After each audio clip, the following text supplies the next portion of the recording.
What's going on, guys? BossUp6 here, back to a video, and today I have a collection update video for you guys. Yay!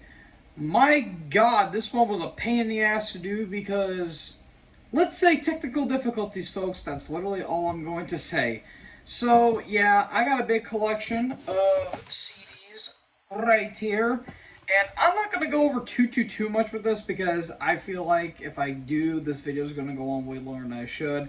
Of course, try doing it on my laptop. My laptop wouldn't work, and I only got so much storage left on my phone. So if I go by this quick, I do apologize. But unfortunately, my resources are very limited at this point. So without wasting time, let's get to these albums. 200 Sabloons, Manual Manic Procedures. This is the latest studio offering from this Cleveland-based death metal act. I did a review of this album, and one of the rare times where I reviewed an album, it didn't have a thumbnail. Look at that album artwork. Do I need to say anything else? This is one of the best death metal albums I've heard all year. And the big thing why I love this is that I love how thrashy this bastard is. Like, this really harkens back to the old school death metal where it's more thrashy oriented while still having those little vocals like Early Death, Early Sepultura, Early Slayer, Possessed, Morbid Angel, you know, so many damn good songs on this album in particular. Like the opening Hands of Eternity have this really nice clean guitar melody. It gets right into those riffs, and I will say the riffs from top to bottom are absolutely spectacular. Gross Abuse. The title track has this nice, very isolated bass, which I really do like. Release the Stench, one of the nastiest songs on the entire album. Let's the Chamber / Liquefied, really interesting instrumental. And this one of the finest songs on the entire album. Flesh from Within, Defiled Gestation, my bad. Ride the Flatline, which actually features Jamie Morgan of Code Orange, which is really interesting, and the final track, Parasite. Top to bottom, this is fantastic stuff, and I'm willing to bet with the album cover. I'm guessing who a couple guys were playing some up or were placing a bet, and the guy had to lose a brutal game of Operation. That's literally it. And I do want to say a little disclaimer. Amazon, get your shit together. I couldn't open this damn thing without the thing breaking apart. Get your shit together, Amazon. But besides that, this is a great album, one of the best of the year, and they do give this a big recommendation. My water's over there. Avenged Sevenfold, Hail to the King. This is the sixth studio offering from this California-based traditional heavy metal / prog avant-garde act. The reason why I say prog and avant-garde is because they would start having that later on in their career, but this is where they basically incorporated the more traditional heavy metal moments. I'm going to call Space Spade here, folks. This is basically the Black Album in a modern aspect. And, you know, while it's not a bad thing per se, you know, it's not really an album I'm going to go back to every once in a while. It's okay for what it is. There are some good tracks, like the title track, which is one of my favorite Avenged Sevenfold songs. The opening Shepherd Fire, yeah, it's basically Enter Sandman, but I kind of like this version more. This Means War is really another good one, even though it's basically sad but true. Plant is really good, but the third last track, Coming Home, that's a damn good track. I've actually been jamming that song nonstop. I really love the vocals, harmonies, and the choruses on that, and that one in particular. But everything else is fine. It's nothing too terrible. It's pretty middle of the road for me. Not the worst thing in the world, but not one of the best in my opinion. So all in all, it's alright. I give it a mild recommendation. Blue Oyster Cult, Agents of Fortune. This is I want to say, the fourth studio offering from these New York hard rock legends. Kind of proto-metal in a way. And, I mean, it's an absolute classic, folks. This is an absolute classic. I mean, Don't Fear the Reaper. The most memorable song of this entire album, but you kind of go beyond that. Like, the first four tracks, I should say, top notch throughout. This Ain't the Summer of Love, True Confessions, of course, Don't Fear the Reaper, and ETI, which is Extraterrestrial Intelligence, which I think is a pretty clever title. Great stuff all around, but also Sinful Love. Tattoo Vampire is really good. Tenderloin, Debbie Denise is really good. The only track I don't really get is The Revenge of Vera Gemini. I just didn't get that track. It's just kind of meh, but there's a lot of like Alice Cooper vibes that I really, really, really enjoy on this album. And it's actually has some bonus tracks with the Fire of Unknown Origin original version, and there's some demo tracks here as well. So, yeah, I mean, top to bottom for an album that came out in 1976, this still holds up to this day, and I absolutely love it. And yeah, it's an absolute classic, and I do give this a big recommendation. Crypt Sermon, The Stygian Rose. This is the latest offering from this Pennsylvania-based doom metal act. I did a review for this album when it came out, and this is one of my favorite albums of the year. I was actually jamming this album when I went to go pick up a good friend of mine, and my God, the opening track, Glimmers in the Underworld, gets stuck in my head, and I absolutely love it. It's a fantastic, fantastic song to kick off the entire album, but Thunder Perfect Mind, Down in the Hollow, Heavy as a Crown of Bone, which those two songs really give off a big Alice in Chains vibe. Like, tell me that is not something that you could probably hear, like, Lane Staley and or Jerry Cantrell harmonize. Like, big Alice in Chains vibes on that. Of course, Scribe Nobe, Orb, and the title track. The title track is fantastic. It's over 11 minutes, but it's 11 minutes of pure riffs and awesome, awesome melodies. And Brooks Wilson is a fantastic vocalist. Like, his vocals really give off that kind of smoky, raspy kind of voice, but it gives off a lot of Robert Lowe era Candlemass, which I absolutely adore. So yeah, top to bottom, production's fantastic. I just love it, love it, love it, love it. In my top 10 of the year so far, it's a fantastic album, and yeah, if you love Candlemass with some Saint Vitus and a little bit of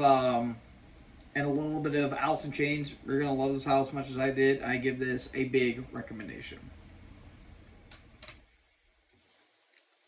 Deicide, Scars of the Crucifix. This is the 7th studio offering from these Florida death metal veterans. Now, this is the 2024 reissue from Earache that came out, and well, I mean, it's a Deicide album. That's literally all I can kind of say. I will say that the opening title track, I'd say, is a glorified banger. I really, really, really like that song. Conquered by Psalm's really good. Fuck Your God, which is really good. It's also controversial because apparently, from what it says on Wikipedia, this was heavily used as a torture method for detainees in Iraq by being piped into their bunks to induce sleep deprivation. Yeah, that's a little barbaric if you ask me, but some other good tracks like When Heaven Burns is good. Enchanted Nightmare, Go Now Your Lord is Dead, and the Pentecostal, which is actually a pretty interesting track. It's solid meat potatoes death metal, but like at the middle, this really kind of like eerie keyboard kicks in, and it's actually done by the drummer Steve Asham, and Steve's performance is pretty damn good. It's like very meat potatoes. I'm still not really sold on Glenn's vocal style with the higher and the lower voice thing, whatever the fuck he uses. I'm not a big fan of it personally, but this is a really solid album in its own right. Production's pretty thin, if you ask me.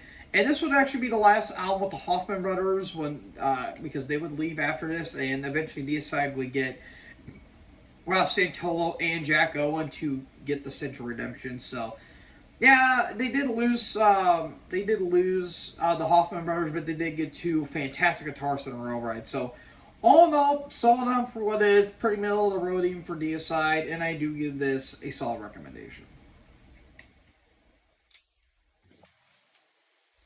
I Hate God, A History of Nomadic Behavior. This is the latest studio offering from these New Orleans sludge metal veterans. I kind of picked this up on a whim because I'm not really a big I Hate God fan. I'm not really a big sludge metal fan at all, but some I have heard has been pretty damn solid, and I'll say this is a pretty damn good album. And I didn't have a chance to listen to this when it came out in 2021 because I wasn't really big into album reviews at the time, but look at my channel now. But there's some really damn good songs. I will say though that like I guess the big complaint, it's a little too long. Maybe a couple tracks could have been cut, but Built Beneath the Lies, The Outer Banks, Three Black Eyes, High Risk Trigger, the Trial of Johnny Cancer is a really good song, and Circle of Nerves, big standouts. I really do love. I really love the riffs on this album. I love the bass tone. The bass tone's really good, and the vocals. The vocals are a little funny. They're kind of like a dry chant to them, but they're kind of endearing in a way. I kind of like it how the vocals are structured. But yeah, it's pretty good. It's a pretty good album. I thoroughly enjoyed it. So, I mean, if you like Crowbar, maybe Down, you'll probably like this album as much as I did. And yeah, I give it a big recommendation. Hideous Divinity, Unextinct. This is the latest studio offering from this Italian brutal death metal act. The Italian Isle, if they are. And in case you couldn't see, again, Amazon fucked up because there's a big cut on it. Damn it, Amazon. Anyways, I did a review of this album when it came out, and holy shit, this thing is amazing. And I kind of feel like this album doesn't get talked about all that much, and it's kind of a damn shame because I think this is one of the best death metal albums of the year. It's in my top 3 personally. I love this album. Granted, maybe it's because it's Nile infused, and who doesn't love Nile, but I mean, from top to bottom, songwriting is absolutely fantastic. Like the opening on Dust Settles on Humanity, and then it gets right into the Numinous one. Fantastic lead in throughout, but it gets the Sovereignty of Mankind. Autocordo, the horror paradox is great. Quasi Sentient, one of the most interesting tracks, one of the more brutal tracks, if I'm going to be completely honest. More Than Many, number 1. Mysterium Tridium and Lieben Ohen Theater. I think that's how you say it. Again, my Italian's a little off at some points, but this is killer stuff, and I'm willing to bet it's pretty Dracula themed and like Nosferatu themed, which I think is really damn good.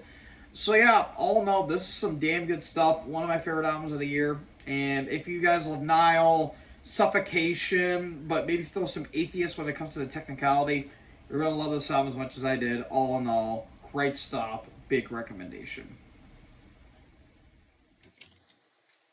Killswitch Engage, self-titled. This is the self-titled debut from this Boston metalcore legends, if you want to call them that. The first one, but this was the first one without Howard Jones. I think he would appear on the next album. I'm not sure what who the vocalist was at the time. Let me see. Oh yeah, Jesse Leach. That's who he was. Yeah, Howard Jones wasn't on this album yet. I think it was Howard Jones, or I'm thinking of someone else probably, but this is a really damn good debut, and honestly, this might be one of their best albums right out of the gate, even though they would make a couple of albums that are a little bit better than this, but I guess it would be humble beginnings, but I still think this is a fantastic album. Like, Temple from Within, Irreversible, Rusted Embrace, Soilborn's really good, Numbed, Sickened Eyes, In the Unblind, One Last Set. Like, yeah, the vocals can be just like a big shout and nothing more, but they do bring in some nice, clean melodies. Hell, even some melodies that are kind of, I guess you could say they're almost kind of death metal-like, which is kind of interesting. So, yeah, I think this is, all in all, a great album. And, yeah, for you metalcore fans, this is the band to look out for, and you're highly welcome for that. So, yeah, all in all, fantastic stuff. I do give this a big recommendation. Korn, self-titled. This is the self-titled debut from this. Oh man, nu metal act. The kind of the founders of the big nu metal thing that was happening in the '90s. Of course, they were from California. I mean, I'm not a big nu metal fan as I used to be when I was still in high school. I still have a big fondness for Slipknot and all that stuff, but this is actually a really damn good album. And I will say, out of all the Korn albums, this one might honestly be their best, and it's their first album, which kind of goes to show either how strong this album is or how flat their discography is. But I mean, Jonathan Davis's vocals, I mean, they're not my favorite. His voice can be a little bit whiny at points, but it kind of fits what the themes were with the song, because it talks about drug abuse, child abuse, bullying. Yeah, it's a little disturbing to say the least. But I mean, the opening, Blind, Do I Need to Say Anything Else, Ball Tongue, Need To, which talks about basically a man that has feelings for this girl, but the girl doesn't have feelings back, which kind of describes my relationship life in a nutshell. I digress. Clown, that talks about how a guy was talking shit to the band when they were playing a gig in San Diego, and the guy told him to go back to Bakersfield, and he nearly took a swing at Jonathan, but the security guard managed to get to him. Track 6, that's all I'm going to say. Basically how it talks about the whole rumors of Jonathan Davis' sexuality, but he kind of denied them rumors big time. Chutes and Ladders is really good. Helmet in the Bush, which talks about Jonathan Davis' drug abuse. But the final song, Daddy, I can certainly see why that is one of the most disturbing songs of all time. It basically talks about how Jonathan Davis was abused by his babysitter and his parents didn't believe him. And even when the songs played live, Jonathan was having breakdowns left, right, and center, and one can really blame him per se. Yeah, it's haunting. Absolutely haunting. I mean, look at that album cover. That album cover is fucking terrifying. It's a little girl looking at this big tall man that has a horseshoe and blades. That's messed up. So yeah, while I'm not a big fan of nu metal nowadays, I will still acknowledge this as a classic, and I give this a big recommendation.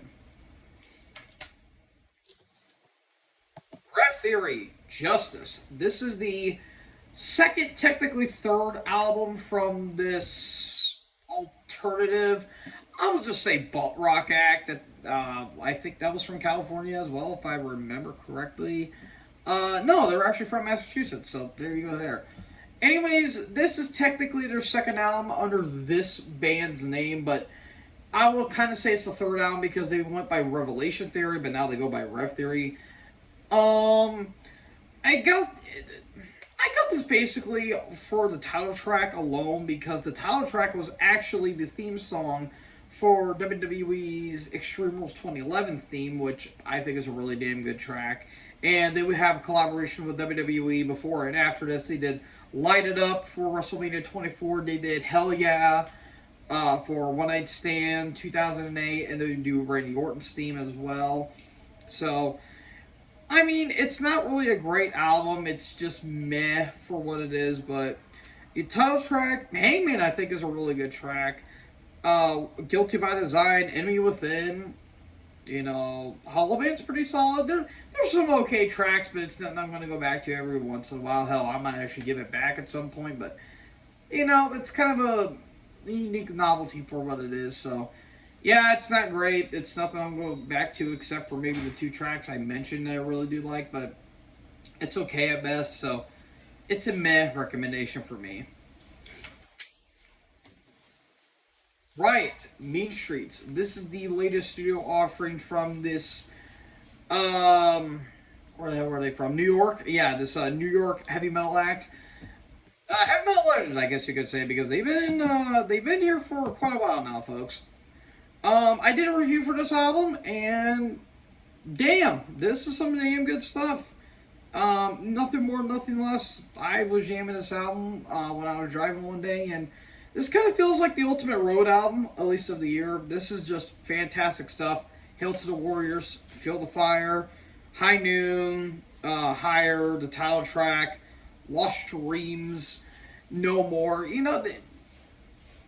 I guess you could say the big complaint with this album is that maybe they could have cut some tracks, even hell, even from Beyond the Grave, or Love Beyond the Grave has a really nice chorus to it, which I really, really, really do appreciate. So, yeah, fantastic stuff. Absolutely love it. If you love some, except Judas Priest, maybe a little bit of that European melodies to it, you're gonna love this album. So yeah, great stuff all around. I give this a big recommendation. Ronnie Christ, Pro Zestrio, I think. I don't know.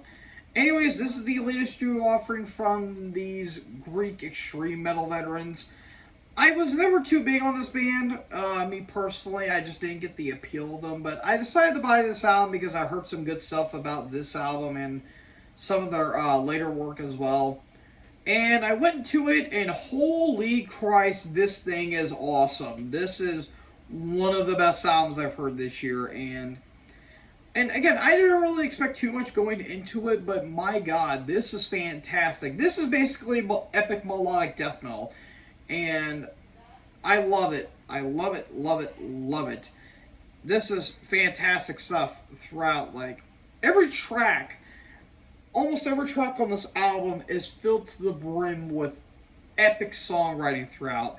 The nice instrumental of the title track that leads into The Apostate, like Father Like Son, The Sixth Day, Liletri del Diavolo?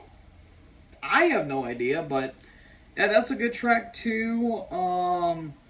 Track 7, I don't know that one. Pretty World Pretty Dies is really good. Yggdrasil, I think that's how you say it. And CRC.